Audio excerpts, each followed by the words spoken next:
Alhamdulillah pada hari ini tanggal 25 September 2024 adalah hari yang sangat istimewa dan membanggakan bagi kami semua. Kami bersyukur dapat melaksanakan pembukaan Rapat Koordinasi Nasional Basnas tahun 2024 di Istana Negara Ibu Kota Nusantara.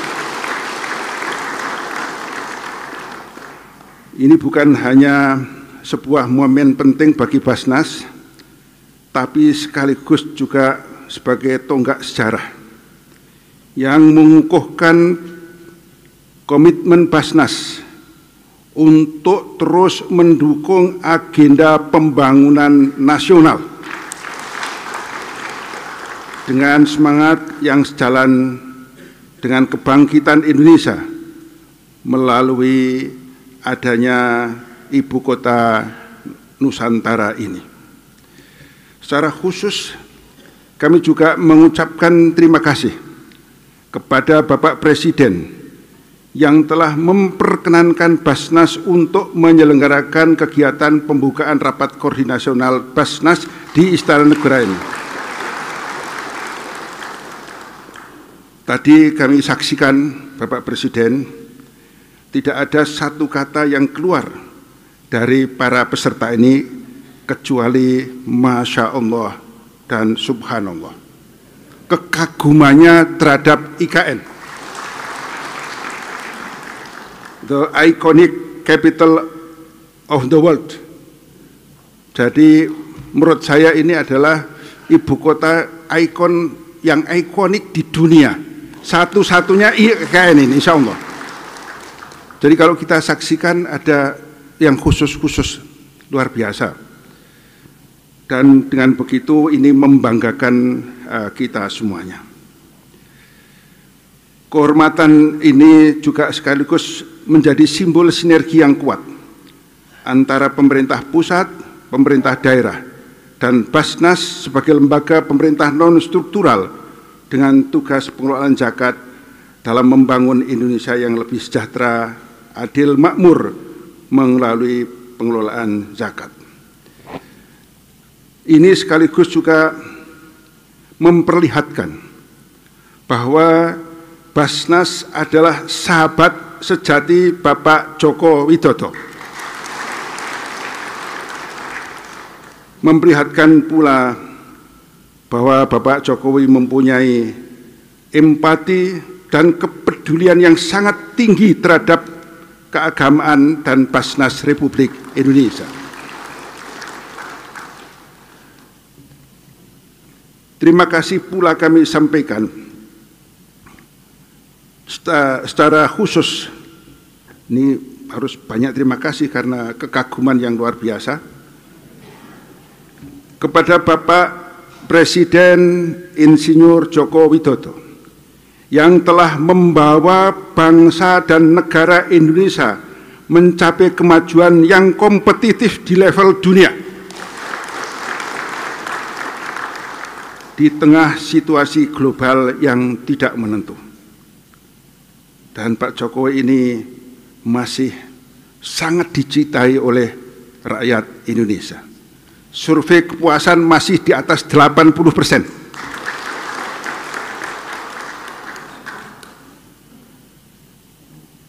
Basnas dan seluruh keluarga besar Basnas menyampaikan terima kasih kepada Bapak Presiden yang telah memberikan arahan, motivasi, dukungan yang luar biasa. Hal ini tercermin melalui gerakan Cinta Zakat yang Bapak luncurkan tahun 2021 yang kami lanjutkan sampai tahun 2022. Kemudian dilanjutkan dengan gerakan Berkah Berzakat. Kemudian kita dilanjutkan oleh Bapak Presiden dengan Nikmat Berzakat di tahun 2024 kemarin. Mudah-mudahan tahun 2025 yang akan datang dilanjutkan oleh Bapak Prabowo Subianto dan Mas Gibran Rakabuming Raka yang sekaligus juga selaras dengan gerakan yang terus menyemangati dan membesarkan pengelolaan zakat nasional di Basnas dan pengelola zakat secara nasional. Atas arahan, motivasi, dan keberpihakan Bapak, bahkan Bapak ini telah membuat tradisi zakat istana yang memungkinkan pertumbuhan ZIS, zakat infak sedekah, signifikan, yaitu antara 25% sampai 40% di seluruh Indonesia. Kolaborasi antara Basnas dengan program-program pemerintah semakin menunjukkan intensitas yang tinggi, terutama dalam upaya pengentasan kemiskinan dan peningkatan kesejahteraan masyarakat. Sinergi ini bertujuan untuk mengoptimalkan penggunaan dana zakat infak sedekah yang dikelola oleh Basnas untuk mendukung program pemerintah.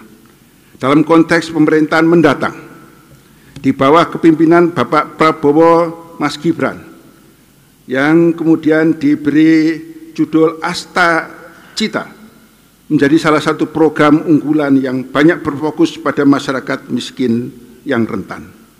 Dengan sejumlah inisiatif yang menyasar langsung kebutuhan dasar rakyat, kami ingin terlibat pula manakala nanti Basnas dilibatkan dalam upaya menyediakan makan bergizi gratis dengan melibatkan mustahik yang ada di desa-desa. Karena kami punya balai ternak, kami punya Zmat, kami punya Z-Chicken, balai ternak, perikanan, ayam petelur, ayam potong, dan lain sebagainya.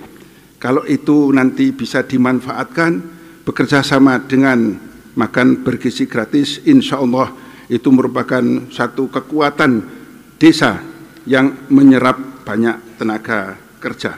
Apalagi kami juga banyak punya mustahik ibu-ibu yang insya Allah pinter masak dan bisa menyediakan makan bergizi gratis. Saya kira demikian. Sekali lagi kami bangga dengan apa yang telah Bapak berikan kepada Basnas. Dan yang paling akhir sedikit kami laporkan tentang keterlibatan kami yang ini tidak lepas dari Bapak Presiden, yaitu bantuan kita untuk Palestina dan Sudan.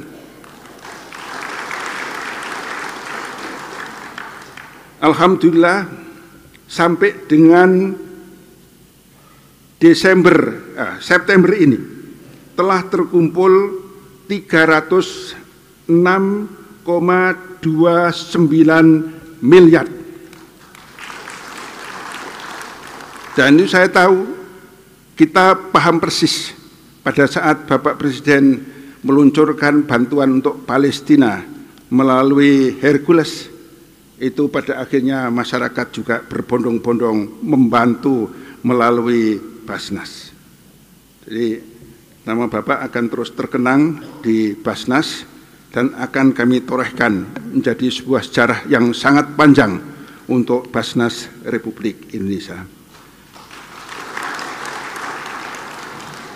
Kami yakin Indonesia Emas akan bersinar dari IKN. Dari bagian tengah ini akan menyinari timur dan barat. Itulah sejarah puncak peradaban Indonesia yang merata, makmur, dan berkeadilan. Dan jasa-jasa itu, alhamdulillah, kita sekarang ini bisa bertemu dengan beliau. Terima kasih. Wallahul muwaffiq ila aqwamit thoriq. Wassalamualaikum warahmatullahi wabarakatuh. Terima kasih kepada Bapak Ketua Basnas atas laporan yang telah disampaikan.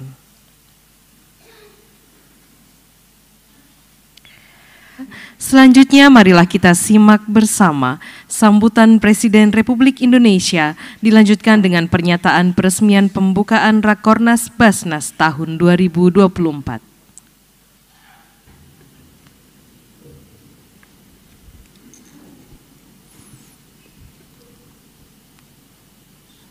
Assalamualaikum warahmatullahi wabarakatuh.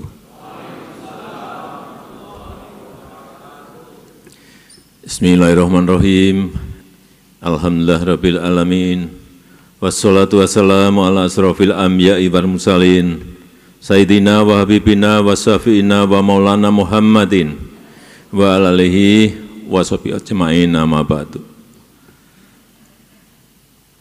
Yang saya hormati Pak Menteri Perhubungan, Menteri Pariwisata, Pak Wamen Kementerian Agama, pimpinan Otorita OIKN, yang saya hormati Ketua Basnas Profesor Dr. Kiai Haji Nur Ahmad MA, beserta para pimpinan Basnas Provinsi, Kota, Kabupaten dari seluruh tanah air Indonesia. Bapak, Ibu, hadirin dan undangan yang berbahagia. Sejak saya masuk tadi, saya melihat wajah-wajah Bapak Ibu semuanya cerah semuanya. Kelihatan senang sekali gitu. Saya lihat kelihatan senang banget, gembira sekali. Ya, inilah Ibu Kota Nusantara.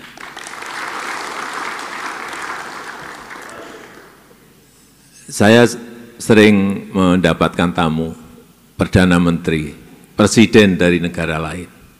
Yang saya sering risau itu kalau sudah bertanya, masuk ke istana di Jakarta. Presiden Jokowi, waduh, istananya bagus ya, indah. Saya mau jawab apa itu? Iya, memang bagus, memang indah, tapi enggak saya teruskan. Tapi ini yang buat kolonial loh, yang buat kolonial Belanda, baik yang ada di Jakarta, di Bogor, di Jogja, itu semuanya adalah bangunan kolonial Belanda, warisan dari kolonial Belanda. Sehingga kadang-kadang kita merasa inferior gitu. Ini istana, sebuah simbol negara, tetapi bikinan kolonial. Sehingga betul, Bung Karno tahun 60-an itu sudah menggagas untuk kepindahan ibu kota. Pak Harto juga menggagas kepindahan ibu kota. Kalau saya itu hanya mengeksekusi. Gagasan itu sudah gagasan panjang, sudah lama. Kemudian kita cek lagi saat itu, saat setelah dilantik 2014, saya memerintahkan kepada Kepala Bappenas untuk dilihat lagi gagasan-gagasan mengenai ibu kota baru sejak zaman Bung Karno. Dilihat, dulu Bung Karno kenapa memutuskan Palangkaraya? Coba dicek. Dan setelah melalui beberapa studi, diputuskan ada 3 kandidat calon ibu kota baru Indonesia. Yang pertama Palangkaraya, yang kedua di Kalimantan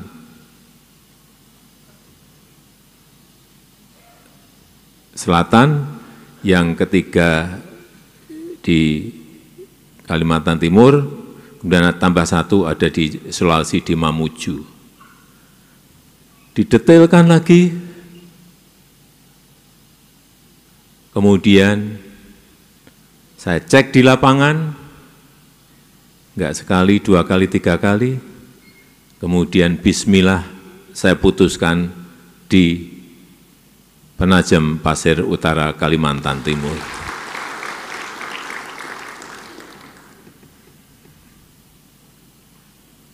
Sebuah keputusan yang tidak mudah, tetapi itulah yang sudah kita putuskan. Kita juga izin kepada DPR, saya menyampaikan lisan di dalam rapat paripurna tanggal 16 Agustus, kemudian diikuti dengan pengajuan undang-undang mengenai ibu kota Nusantara, dan itu disetujui 93% dari fraksi yang ada di DPR. Jadi ini bukan keputusan presiden saja, tetapi juga keputusan seluruh rakyat Indonesia yang diwakili oleh seluruh anggota DPR yang ada di Jakarta. Supaya jangan ada sebuah kekeliruan persepsi bahwa ini adalah proyeknya Presiden Jokowi, bukan. Itu sudah melalui tahapan yang baik dalam kita berbangsa dan bernegara. Dan kepindahan kita ke ibu kota Nusantara ini juga sekali lagi bolak-balik saya sampaikan, kita ini bukan ingin pindah fisiknya, pindah istana, pindah fisik gedung kementerian, bukan itu. Tapi yang kita inginkan dalam tonggak peradaban kita sebagai sebuah bangsa sejak kemerdekaan, itu ada tonggak pancang, tahapan-tahapan kita berbangsa dan bernegara dalam jangka menengah dan panjang. Yang ingin saya sampaikan adalah pindahnya ke sini itu adalah pindahnya pola pikir baru kita, pindahnya mindset baru kita, pindahnya cara kerja baru kita, pindahnya semangat kerja baru kita, pindahnya spirit kerja baru kita, dengan sistem yang sudah dibangun sejak awal, karena bangunan-bangunan juga dibangun dengan perencanaan mulai dari nol, mestinya sistemnya bisa kita bangun dengan baik mulai dari nol. Artinya, nantinya ASN masuk ke sini, sistemnya itu sudah siap. Karena dalam kompetisi global, kompetisi antar negara sekarang ini, negara yang cepat akan mengalahkan negara yang lambat. Bukan negara yang besar mengalahkan negara kecil, bukan negara maju mengalahkan negara berkembang, tapi negara yang cepat akan mengalahkan negara yang lambat. Dan kita ingin menjadi negara yang cepat. Kita ingin menjadi negara yang cepat. Saya senang beberapa kali saat Basnas mengadakan acara di istana, semuanya sudah digitalisasi. Bentuk-bentuk kecepatan seperti itu yang kita inginkan dalam kita berpemerintahan di negara yang kita cintai ini. Dan sudah beberapa tahun terakhir ini Basnas selalu menyelenggarakan acara besar Gerakan Cinta Zakat di Istana Negara di Jakarta setiap tahunnya. Dan hari ini Basnas menyelenggarakan acara besar yaitu Rakornas Basnas, tapi bukan di Istana Negara di Jakarta, diadakan di Istana Negara Nusantara. Acaranya di Balikpapan, tapi pembukaannya di IKN. Saya tahu sebetulnya yang dituju itu ya IKN. Pengen melihat karena tiap hari di TV, tiap hari di YouTube, tiap hari di Instagram semua keluar semua. Kan juga banyak yang ingin melihat, penasaran gitu. Saat rapat koordinasi juga dengan TNI dan Polri, sebanyak 800 peserta juga sama. Acaranya sebetulnya di Jakarta, ya sudah Jakarta saja. Enggak Pak, ini mau kita geser Pak ke IKN saja. Dan di Jakarta saja, ya sampaikan di Jakarta saja. Enggak Pak, ini dari Dandim, dari Kapolres, dari Danrem, dari Pangdam, dari Kapolda, semuanya menginginkan di IKN. Ya udah saya kalah karena memang pengen sekali melihat istana negara di Nusantara. Sekali lagi, selamat datang di Ibu Kota Nusantara. Tadi sudah ada yang ambil foto di belum? Ya nanti setelah ini nanti kita bersama-sama. Tapi kalau mau ambil foto yang bagus itu ngambilnya di Sumbu Kebangsaan. Kelihatan semua. Dari sini nanti bergeser ke Sumbu Kebangsaan. Saya tahu ini oleh-oleh pulangnya yaitu.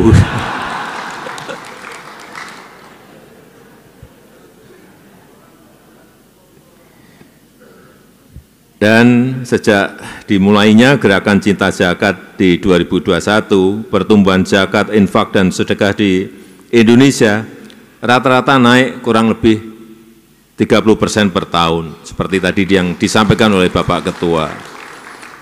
Ini angka pertumbuhan yang cukup besar.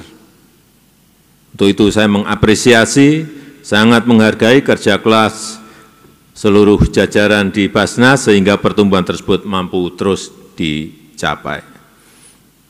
Dan sebagai negara dengan penduduk muslim terbesar di dunia, sekarang penduduk kita 236, penduduk muslim kita 236 juta, sebuah jumlah yang sangat besar. Tentu saja potensi zakat kita juga masih sangat besar untuk bisa kita gali dan kita kelola dengan baik. Oleh sebab itu saya berharap Basnas ke depan dapat melakukan terobosan-terobosan baik melalui edukasi kepada masyarakat, yang paling penting adalah meningkatkan kepercayaan masyarakat untuk membangun sebuah tata kelola yang baik, tata kelola yang profesional, dan kalau masyarakat percaya, semuanya zakat akan disalurkan lewat Basnas. Itu tujuan kita. Kalau sudah dipercaya itu enak, semua udah.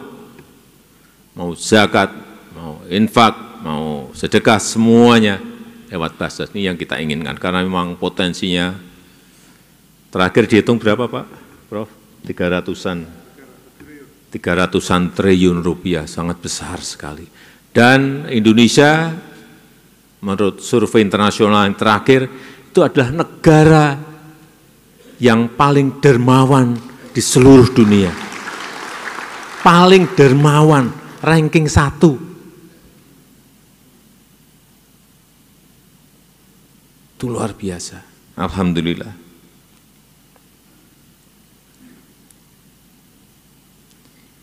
Dengan cara seperti apa kita membangun kepercayaan, membangun tata kelola yang profesional dan transparan tersebut? Dengan percepatan digitalisasi layanan yang sudah saya lihat beberapa kali di istana, yang mempermudah, yang membuat semuanya mudah dan gampang, yang menjangkau lebih banyak mustahik dan muzaki, dengan pembangunan sistem dan budaya kerja yang inovatif, yang cepat tanggap, yang tidak monoton, yang tidak business as usual. Semangat itu yang saya ingin Bapak Ibu bawa pulang sekembalinya dari Ibu Kota Baru Nusantara, yang tidak hanya dibangun fisiknya, tapi budaya kerja dan pola pikirnya. Selain itu saya juga titip, tadi sudah disampaikan banyak oleh Bapak Ketua, untuk mengembangkan program-program zakat yang memperkuat ekonomi umat, utamanya usaha mikro, usaha kecil, pemberdayaan kepada perempuan dan disabilitas, sehingga nilai manfaat dari program-program zakat bisa semakin terasa di masyarakat, bisa semakin terasa di rakyat, dan secara kumulatif bisa meningkatkan kesejahteraan rakyat kita, mengurangi kemiskinan, dan mempersempit ketimpangan yang ada. Saya rasa itu yang ingin saya sampaikan dalam kesempatan yang baik ini, dan dengan mengucap Bismillahirrahmanirrahim, Rapat Koordinasi Nasional Badan Amil Zakat Nasional tahun 2024 saya nyatakan dibuka secara resmi. Terima kasih. Wassalamualaikum warahmatullahi wabarakatuh.